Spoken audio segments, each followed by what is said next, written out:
Salut tout le monde, c'est Lorcatib, j'espère que vous allez bien.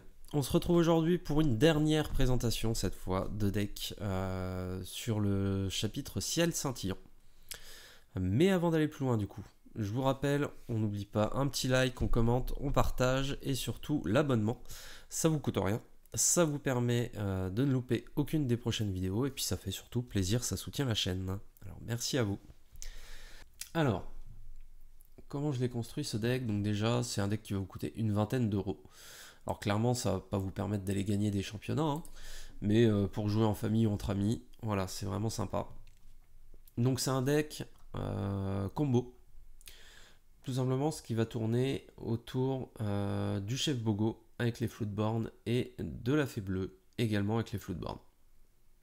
Donc on est en style améthyste. Et on joue donc en tour 1 4 adeptes de Tchernabog. Ça c'est classique. Dès que vous partez à l'aventure avec, vous pouvez décider de le bannir et du coup de piocher une carte. Je pense que vous connaissez tous le combo où vous rentrez vos Tchernabog dans la bibliothèque, vous partez à l'aventure avec, vous décidez de les bannir, et dans ce cas-là, vous allez pouvoir piocher 2 cartes. Parce que pour rappel, la bibliothèque, lorsqu'il y a un personnage sur ce lieu qui est banni, vous pouvez piocher une carte. Donc voilà, ça c'est un des petits combos qui est plutôt sympa. On joue les Archimèdes à 1, tout simplement parce qu'on joue les Archimèdes qui coûtent 5 et qui s'altèrent à 3. Et qu'au tour 3, une 1-4 Killer 2 avec un saisissable, mais qui en plus a offensif plus 3, ça va vous permettre d'aller chercher par exemple les Diablos en face. Donc c'est plutôt sympa. Ensuite, on va jouer 3 Cusco, notamment pour la pioche. Et pourquoi on joue les Cusco? Parce qu'au tour 3, on va jouer les Merlin Crabes. Donc ça va vous permettre de donner plus 3 aux Cusco, du coup qui deviennent des 4-2, et d'aller s'empaler sur des créatures plutôt costauds. Donc voilà, c'est vraiment sympa. Ensuite, donc comme je disais, premier personnage combo, donc la fée bleue, qui est une 1-1, donc tout petit body, mais c'est pas ce qu'on cherche, elle est insaisissable. Donc même si vous partiez à l'aventure, si votre adversaire n'a pas d'insaisissable, c'est compliqué pour lui de les gérer, surtout s'il n'a pas de gris. Et donc qui fait que chaque fois que vous jouez un personnage Floodborn, vous pouvez piocher une carte. Voilà, ça c'est normalement, si ça ne se fait pas gérer, notre plus gros moteur de pioche du deck. Avec ça, on joue les Hercules, que j'aime beaucoup, parce qu'au final, 1, 2, 3, ça reste un body correct pour 2. Mais surtout, on joue les Hercules en alter, qui peuvent s'altérer, donc au tour 4, qui sont 6-3 et qui ont résistance plus 2. Donc ça, pour aller chercher plein de choses, notamment des lieux, c'est vraiment très fort. Et du coup, c'est Floodborn. Donc ça va vous permettre de piocher avec la fée bleue.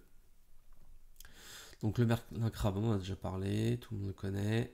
Le Pat Arbitre, ça permet de gagner un peu en tempo, d'éviter de se prendre une action, un rasboard, une chanson. Voilà, ça permet de continuer à augmenter le board sans se faire gérer sur le tour, avant le tour d'après. Donc on n'en joue que 2, c'est suffisant. Les Dolores Madrigal, vous commencez à avoir l'habitude avec moi, c'est les alternatives budget des lapins, c'est très bien et ça leur a 2. Et ça vous empêche pas non plus de les remonter en main, de les bouncer si besoin. On joue ensuite 2 Merlin Chèvre, ça pareil, hein, c'est un bon body et ça leur a distance. Donc c'est toujours intéressant d'en avoir quelques exemplaires dans les decks.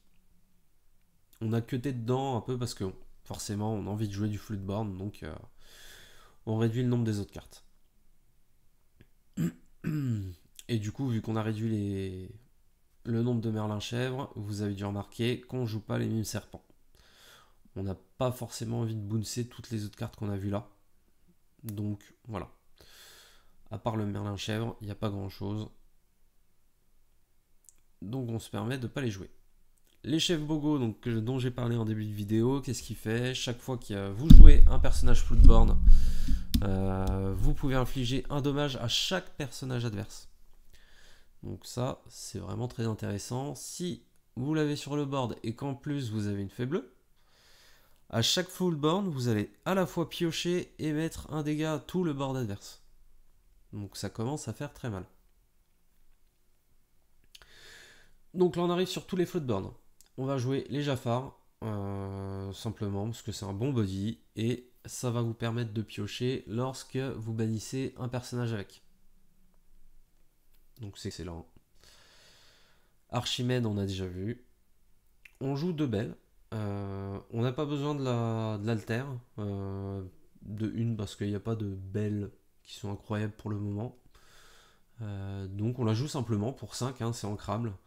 C'est un super body, 4-4, ça leur a 2. Et surtout, quand ça arrive en jeu, vous pouvez déplacer jusqu'à 3 dégâts de vos créatures, de vos personnages sur un personnage adverse. Donc ça, on joue en 2 exemplaires, ça coûte pas très cher, c'est assez sympa. Toujours en floatboard, du coup, hein, Isma. Ça, c'est du coup les boons de notre paquet qui vont nous permettre de bouncer les chèvres, par exemple, ou de remonter dans notre deck les Dolores Madrigal si besoin. Après, vous pouvez très bien l'utiliser pour gérer les personnages adverses, mais on a plus envie de le faire sur nos personnages pour pouvoir piocher. Donc l'Hercule, j'en ai déjà parlé, et on termine par les 2 petits Simba là qui sont floatborn. Pareil, on n'a pas de support d'altération, mais bon, c'est pas très gênant. 6, ça fait un peu tard pour gérer les objets ou les lieux, mais bon, si vous arrivez à en créer tous les tours, et que vous avez du coup soit un chef bogo, soit une fée bleue, ça vous fait repiocher et ça met du dégât sur le board.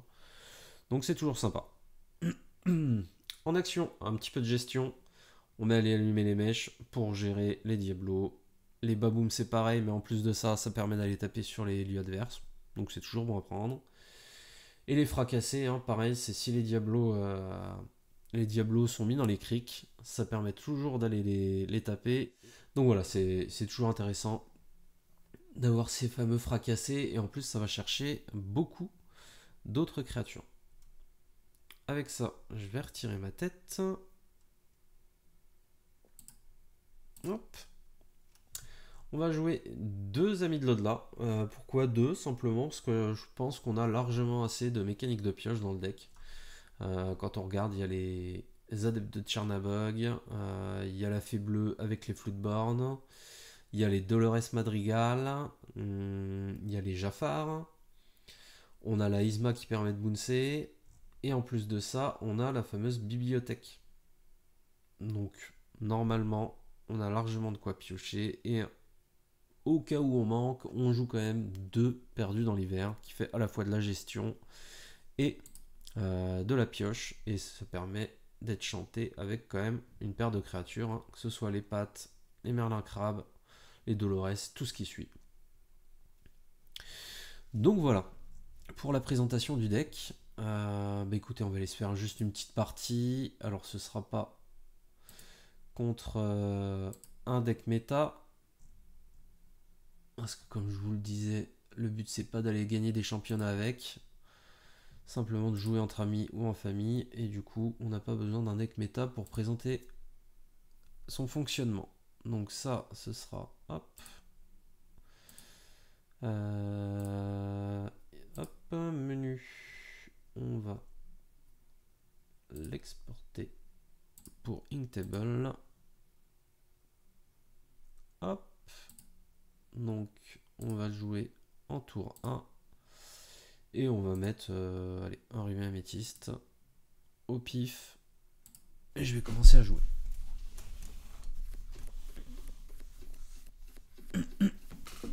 Alors, je décale un petit peu pour voir correctement.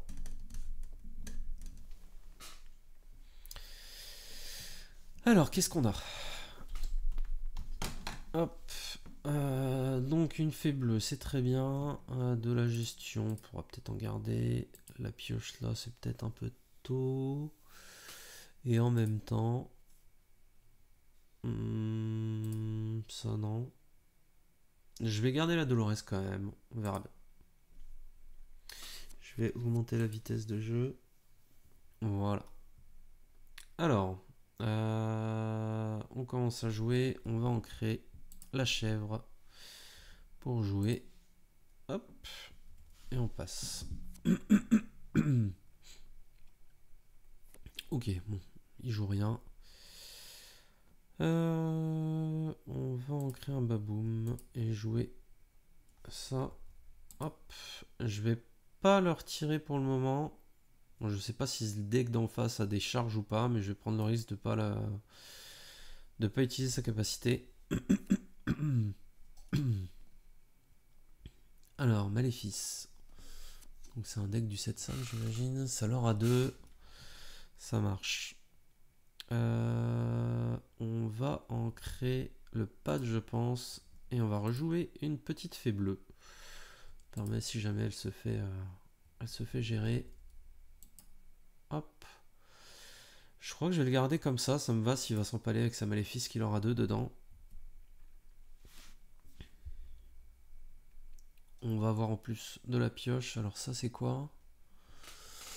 When you play this character, you have a location. Ah, et en plus... Alors, que fait cette carte? La Taffiti, Shift 2. Une fois par tour. Quand ce caractère move to location, gain to learn. Ok. Donc il y a une mécanique avec les lieux, j'imagine. Qu'est-ce qu'on a envie de faire? Je crois qu'on va, pour le moment, l'Aisma, on va la sortir. On va jouer Dolores qui nous permet de piocher. On est d'accord qu'elle n'a pas insaisissable elle non plus. Et je pense que je vais lui prendre... je vais lui prendre sa maléfique. Et on parlerait avec nos 2 insaisissables, c'est très bien. Et on peut passer.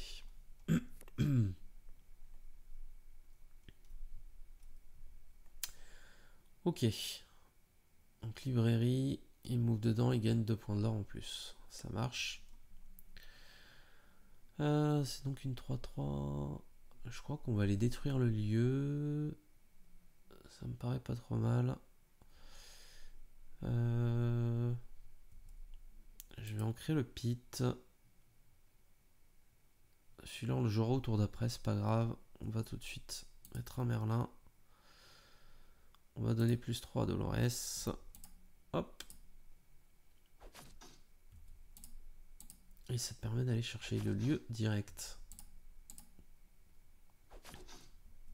Hop, on passe. Alors, il part en l'or. 3 cartes en main. Ah, il peut engager une de mes créatures. Ok, bon. Pas trop d'intérêt.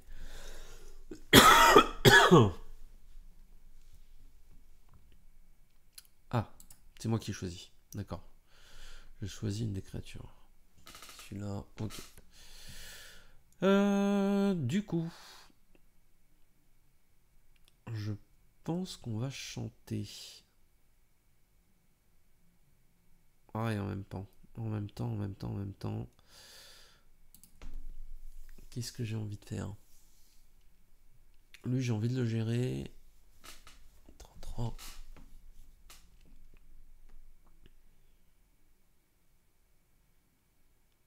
Et en même temps, je vais déjà piocher 2. Je crois qu'on va jouer tout simplement le Jafar et on ira le gérer après en fait. Hop, ça nous permet de piocher 2 cartes déjà. Ok. Ah. Très bien ça. On va pouvoir voir un petit peu ce que ça peut faire. Et je crois qu'on va aller partir à l'aventure.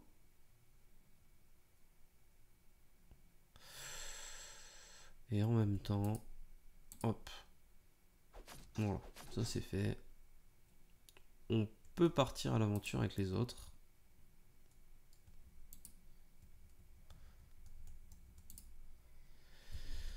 Et on passe. Donc on voit qu'on a quand même déjà pas mal d'options. Hein. 9 de l'or, bon. Il fait pas très peur. En même temps, c'est un deck pas méta du tout. mais on voit clairement ce qu'on peut faire. Alors ça, on va en créer. On est à 6. On va jouer le chef Bogo. Je peux aller prendre... que je prenne lui ou lui, ça change pas grand chose.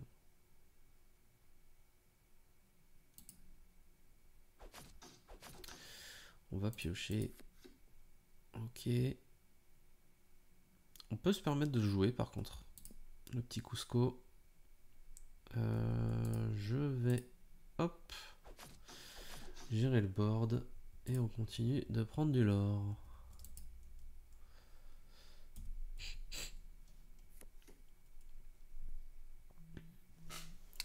Ok. Une 4-4. Ça marche. Bon, on va attendre le prochain tour du coup pour la gérer. Du coup, petit Archimède. Et là, on va commencer à voir la puissance du deck. On peut piocher 2 cartes et on inflige un point de dégâts à tout le board. On peut jouer le Archimède. Ça nous permettra d'altérer au prochain tour du coup l'autre Archimède. Et pour 7, on pourra jouer à la fois Archimède, enfin Chef Bogo et Archimède. Donc du coup on aura juste besoin d'aller s'empaler sur la petite Fancy. Alors, Quest. On va prendre le trade pour piocher une carte supplémentaire. On perd le Jafar. Non, on perd pas le Jafar d'ailleurs. On perd pas le Jafar et on commence à avoir encore un petit peu plus de Floodborn. Et on passe. Alors, qu'est-ce qu'il fait ce Ralph déjà? C'est une 1-4 qui fait quoi? Quand on leur a dit, on gagne 1 lore pour chaque dommage sur lui. Ok. Alors, on va s'amuser. Du coup, ça, on peut l'ancrer. On peut jouer le chef Bogo. On altère Archimède. Hop. Donc, du coup, on draw 2 cartes. Et on fait 2 points de dégâts sur le board. Du coup, on peut gérer tout le board. Hop. On va sign avec le chef Bogo sur le Ralph. On va pouvoir... oui, on va faire ça. Avec Cusco, hop, on rentre dedans, ça nous permet de piocher. On a 13 de l'or. Bon, on a gagné bien sûr, hein, mais bon, c'était juste pour vous montrer un peu le principe. Et on peut quest avec tout. Et je me demande si on n'a pas gagné. Plus 2. Ouais, si, on a gagné. Hop, 18, 20. Et on pouvait même monter à 22. Et voilà. Et bien écoutez, j'espère que cette petite decklist vous a plu. N'hésitez pas à la jouer chez vous et me faire des retours. Là-dessus, je vous souhaite une très bonne journée et je vous dis à très bientôt. Salut.